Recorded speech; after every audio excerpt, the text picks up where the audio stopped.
Improving your prose can be challenging. It requires that you stretch your brain each time you sit down to write, by learning new ways of structuring your sentences and stringing them together. After all, you want to give your reader that seamless reading experience. So I thought I'd help out and gradually assemble a library of techniques that you can reference. Here's a sentence I pulled from this morning's writing, one which highlights a technique I use fairly often.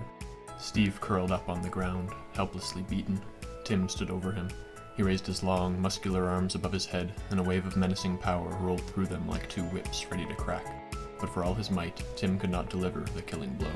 His back arched, stabbed. Bob yanked the knife free, and Tim collapsed. To sum it up, Tim has beaten up Steve and intends to beat on him some more in a guerrilla-like fashion until Bob stabs him in the back. What I want to draw your attention to in this example is this transition sentence in the middle. Using this technique allows me to shift my narrative focus rather sharply and smooth over the transition from one cluster of action beats to another. I do this by writing a statement that accomplishes two things. First, it implies that the tides in this fight are changing, and secondly, it gives rise to a question in the reader's mind. Namely, why couldn't Tim deliver the killing blow? Is this some unexpected moral conundrum? This question is promptly answered. Without this sentence, notice how jarring the writing becomes.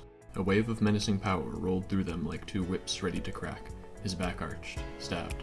The reader is likely to do a double take, thinking, wait, what? Who got stabbed? Whereas with this transition sentence included, the reading experience becomes more seamless, in my opinion. I don't mean to say that you always need a transition sentence like this, but I find them very useful when writing a big turnaround or revelation, especially if you are trying to mislead the reader beforehand. If you want to use the but structure, as I do here, what you have to do is first ask yourself, what have I led the reader to anticipate? Then think up a statement that captures the sentiment. In spite of all this, things happened differently. At this point in my example, the reader has been led to believe that Tim is both very strong and about to gorilla smash poor Steve, so my transition statement takes the form, but even though Tim is really strong, he could not kill Steve. Then I quickly jump into why. Just make sure this transition sentence is concise and written in an expository form, like you're zooming out of the scene for a brief moment and summing it all up before diving back in. This adds anticipation and impact to the following sentences. I'd advise saving this technique for particularly pivotal moments, as you can only really use it once or twice in a given scene before it loses its impact. But generally speaking, it's hard to go wrong with this technique, and I encourage you to experiment with it next time the rhythm of your prose calls for a sharp transition.